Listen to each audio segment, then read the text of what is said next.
Shalom Elohim, haleluya, puji nama Tuhan. Semangat pagi Bapak Ibu Saudara yang dikasihi Tuhan kita, Yesus Kristus. Jumpa lagi bersama saya Pendeta Samuel Mawuntu dalam Renungan Pagi ke 1664 hari. Renungan pagi ini mengudara. Puji Tuhan.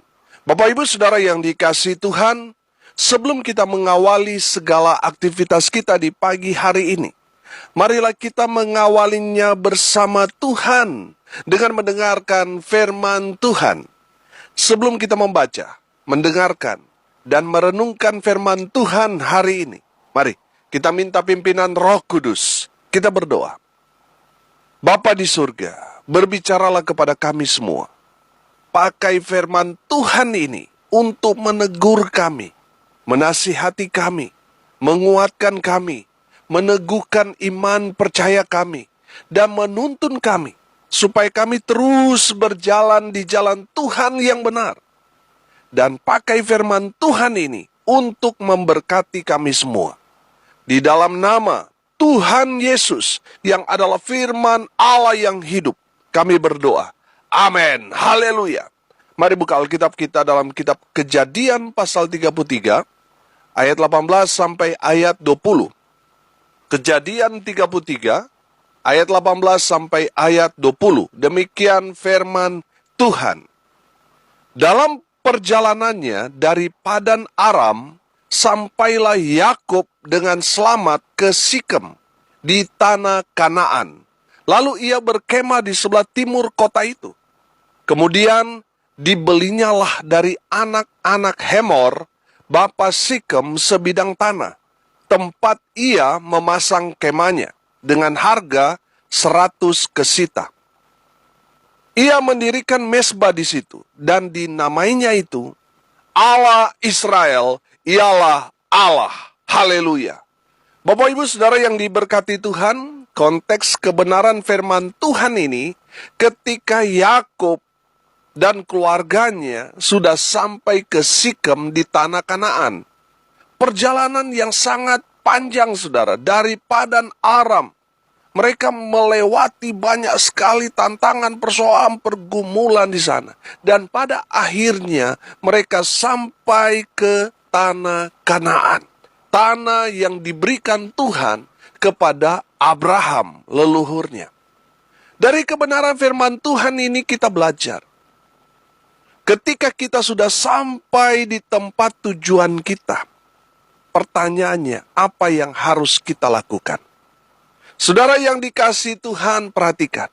Yang harus kita lakukan yang pertama, kita harus ingat Tuhan. Amin. Kita harus ingat Tuhan, sebab Tuhanlah yang membawa kita sampai kepada tujuan kita. Lihat Yakub. Yakub tidak lupa Tuhan, saudara. Dia membangun mesbah bagi Tuhan, tanda dia ingat bahwa yang menyertai dia melewati semua masalah, persoalan, pergumulan adalah Tuhan. Amin. Makanya saudara yang dikasihi Tuhan, kalau Tuhan membawa saudara sedemikian rupa sampai akhirnya saudara sampai kepada tujuan saudara, saudara harus selalu ingat kepada Tuhan. Amin. Saudara yang dikasihi Tuhan, kalau kita melihat perjalanan Yakub itu kan, wah, luar biasa, saudara. Ada teror di sana, ada ketakutan di sana, ada pergumulan, ada persoalan di sana. Tapi lihat, Tuhan menyertai Yakub. Demikian juga Tuhan yang sama menyertai setiap orang percaya, saudara dan saya. Betul, Tuhan izinkan Yakub mengalami banyak tekanan, banyak persoalan. Demikian juga itu yang terjadi di dalam kehidupan kita. Tapi ingat, Tuhan tidak pernah meninggalkan saudara dan saya. Sedetik pun tidak pernah dia tinggalkan kita. Sebab dia adalah Allah yang setia. Amin. Haleluya.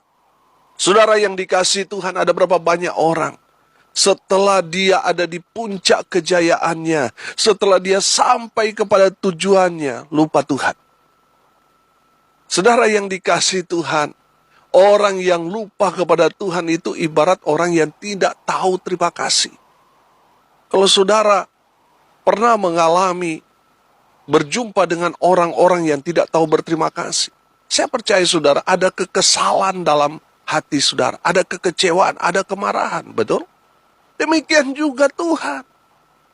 Ketika kita melupakan Tuhan, setelah kita sudah mendapatkan apa yang menjadi tujuan kita, itu mengecewakan hati Tuhan. Itu membuat Tuhan geram dengan perbuatan kita yang tidak tahu berterima kasih. Saudara yang dikasihi Tuhan, mari kita belajar dari Yakub. Setelah dia sampai ke tempat tujuannya, dia tidak melupakan Tuhan. Dia ingat Tuhan. Amin. Haleluya. Jadi yang harus kita lakukan ketika kita sampai kepada tujuan kita, sampai kepada karir kita, sampai kepada apa yang menjadi kerinduan kita, apa yang kita cita-citakan, saudara, tetap ingat Tuhan. Amin. Yang kedua, saudara, kita melihat di sini yang dilakukan Yakub. Dia mencari Tuhan. Makanya dia bangun mezbah bagi Tuhan. Amin. Saudara yang dikasihi Tuhan, firman Tuhan berkata, carilah dahulu kerajaan Allah dan kebenarannya, maka semuanya akan ditambah-tambahkan kepadamu. Amin. Saudara yang dikasihi Tuhan, ketika kita mencari Tuhan, maka kita akan diberkati. Saudara yang dikasihi Tuhan, ada banyak orang setelah ada di puncak kesuksesannya, bukannya cari Tuhan, malah cari istri baru. Malah cari masalah dengan Tuhan. Saudara yang dikasihi Tuhan, kita harus cari Tuhan. Amin. Lihat Yakub. Yang pertama kali dia lakukan adalah apa? Dia membangun mezbah, artinya dia cari Tuhan. Dia cari pimpinan Tuhan. Amin. Saudara yang dikasihi Tuhan, dengar ini baik-baik. Kalau saudara diberkati Tuhan, cari Tuhan terus. Amin. Saudara yang dikasihi Tuhan, banyak orang setelah diberkati, mereka cari hobi baru. Yang harus kita cari pertama kali, cari Tuhan. Amin. Bukan hobi baru yang kita cari, yang kita gandrungi, jangan. Kita harus cari Tuhan. Amin. Saudara yang dikasihi Tuhan, bukan berarti kita tidak perlu hobi. Perlu, saudara. Tapi yang harus menjadi yang nomor satu dalam hidup kita, kita harus cari Tuhan dan kebenarannya. Maka semuanya ditambah-tambahkan kepadamu. Amin. Kalau kita belajar dalam 2 Tawarik pasal 26 di sana tentang Raja Usia, di saat dia mencari Tuhan, Tuhan buat dia beruntung dan berhasil dalam segala hal. Amin.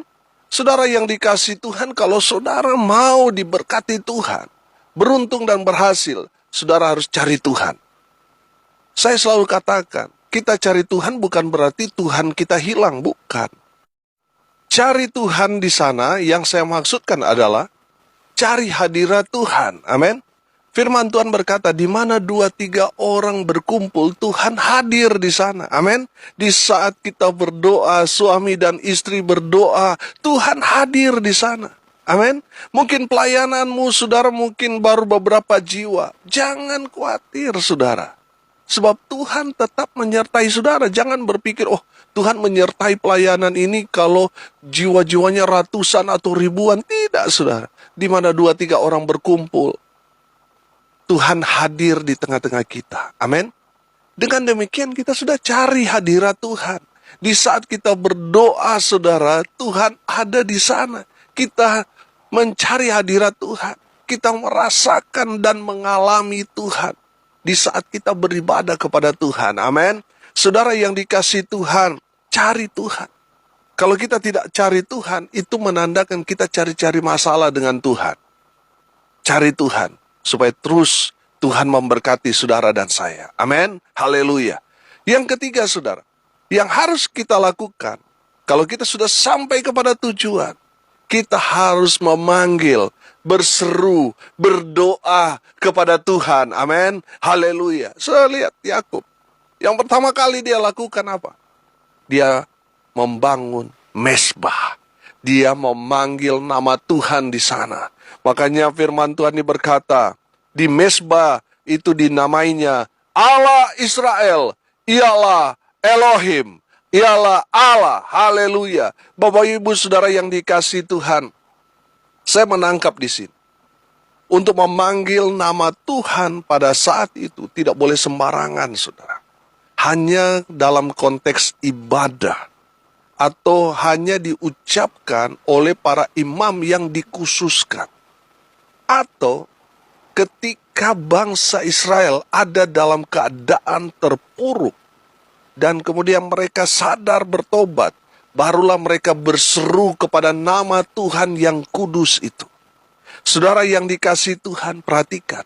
Yakub menyebut Mesbah itu Allah Israel, Allah Yakub, ialah Allah pencipta langit dan bumi. Haleluya. Saudara, dari kebenaran firman Tuhan ini, kita mendapat satu pelajaran yang berharga. Kita harus memanggil, berseru kepada nama Tuhan yang kudus itu, yang mulia itu. Makanya, di dalam hukum Taurat ada larangan jangan menyebut nama Allah dengan sembarangan. Ada banyak orang menyebut nama Allah sembarangan. Ketika dia kesandung batu, ketika dia kaget, ya kan? Banyak orang kan menyebut nama Allah dengan sembarangan. Saudara yang dikasihi Tuhan, kita harus mengkuduskan nama Allah itu.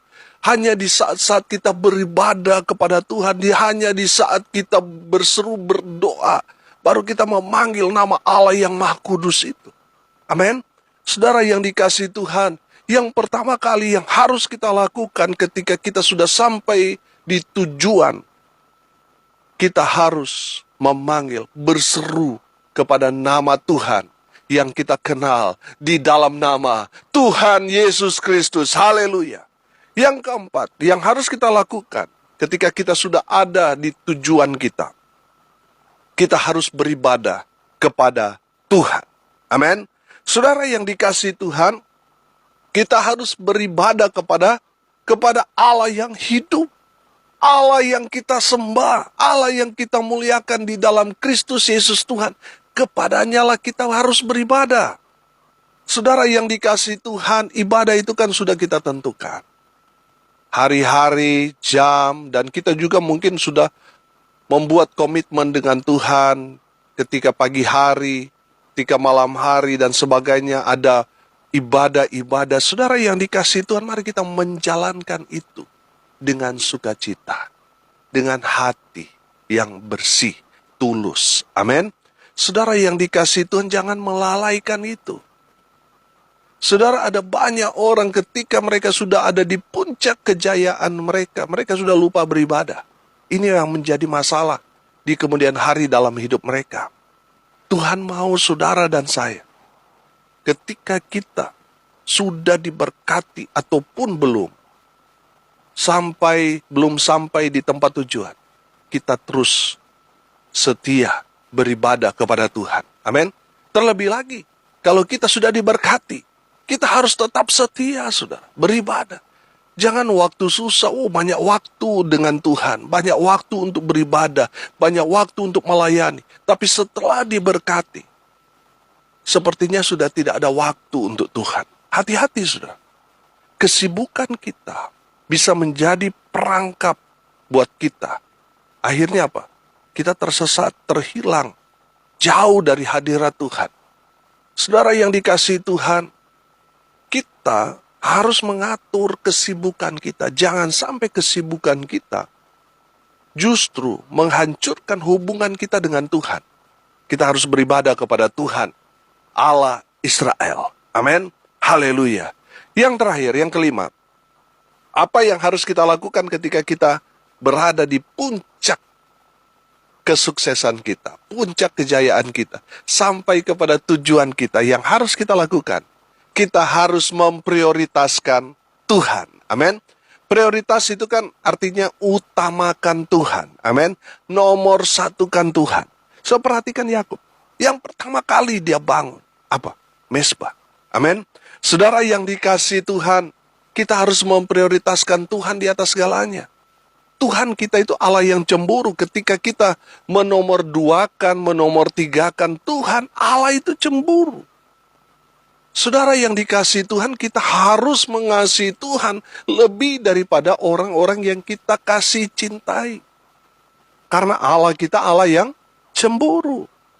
Saudara yang dikasihi Tuhan, ketika kita mulai menomorduakan Tuhan, apa yang kita gandrungi, saudara, apa yang kita kerjakan itu, pasti Tuhan akan ambil lagi.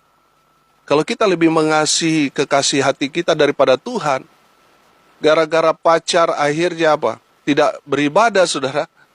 Tuh lihat aja, tinggal tunggu waktu, pasti putus. Tuhan akan ambil. Saudara yang dikasihi Tuhan, kalau kita lebih cinta kepada pekerjaan usaha kita sampai kita meninggalkan pelayanan, sampai kita tidak beribadah, saudara, lihat aja, satu waktu nanti Tuhan akan ambil itu. Saudara yang dikasihi Tuhan, kita harus memprioritaskan Tuhan di atas segalanya. Kita harus menomorsatukan Tuhan di atas segala-galanya. Jangan menomorduakan Tuhan. Sebab Tuhan kita Allah yang cemburu. Firman Tuhan berkata, kecemburuan Tuhan itu sama dengan api. Saudara yang dikasihi Tuhan, kalau Tuhan sudah memberkati saudara sampai saat ini, saudara sudah mendapatkan apa yang saudara cita-citakan, sudah ada dalam genggaman saudara. Ini yang harus kita lakukan. Yang pertama, kita belajar. Kita harus ingat Tuhan. Yang kedua, kita harus cari Tuhan. Yang ketiga, kita harus memanggil, berseru, berdoa kepada nama Tuhan yang kudus itu. Kita harus beribadah kepada Tuhan yang keempat. Yang kelima, kita harus memprioritaskan Tuhan, menomorsatukan Tuhan di atas segala-galanya. Mari kita berdoa. Terima kasih Bapa di surga atas kebenaran firman yang sangat memberkati kami. Ajar terus kami supaya kami menjadi pelaku-pelaku firman. Bapa di surga, berkati semua pendengar, baik mereka di dalam masa muda mereka, di dalam rumah tangga keluarga mereka, dalam usaha pekerjaan pelayanan mereka. Tuhan memberkati mereka. Tuhan membuat mereka beruntung dan berhasil dalam segala hal. Hamba berdoa di dalam nama Tuhan Yesus. Tuhan memberkati mereka di dalam pertumbuhan iman, sehingga semua pendengar terus bertumbuh di dalam Tuhan. Mereka yang sakit Tuhan lawat, Tuhan jamah oleh bilur-bilur darah Yesus. Mereka yang sakit disembuhkan. Mereka yang lemah dikuatkan. Mereka yang saat ini sedang berduka cita, Tuhan memberikan penghiburan kekuatan kepada keluarga yang ditinggalkan. Mereka yang hari ini berulang tahun, Tuhan Yesus memberkati mereka. Khusus untuk hari ini, kakak tersayang Ibu Reni Yakob Mawuntu yang berulang tahun hari ini, Tuhan memberkati dalam rumah tangga, di dalam karir, di dalam usaha pekerjaan, anak cucu, semua diberkati dengan kesehatan, kekuatan, umur panjang, menyertai Kak Reni bersama keluarga besar. Di dalam nama Tuhan Yesus, biar berkat surga turun memenuhi semua pendengar. Bapak Ibu Saudara yang dikasihi Tuhan, arahkanlah hatimu dan terimalah berkat dari Tuhan Yesus. Tuhan memberkati engkau dan melindungi engkau. Tuhan menyinari engkau dengan wajah-Nya dan memberi engkau kasih karunia. Tuhan menghadapkan wajah-Nya kepadamu dan memberi engkau damai sejahtera. Di dalam nama Tuhan Yesus, sumber segala berkat. Bapak Ibu Saudara yang percaya diberkati Tuhan, katakan amin. Puji Tuhan. Bapak Ibu Saudara yang dikasihi Tuhan, kalau saudara merasa diberkati melalui renungan pagi ini, bagikan juga kepada saudara-saudara yang lain, agar mereka juga diberkati. Karena untuk itulah kita dipanggil, untuk jadi berkat. Salam kasih dari Bali, saya Pendeta Samuel Mawuntu. Sampai jumpa besok pagi. Tuhan Yesus memberkati kita semua. Haleluya.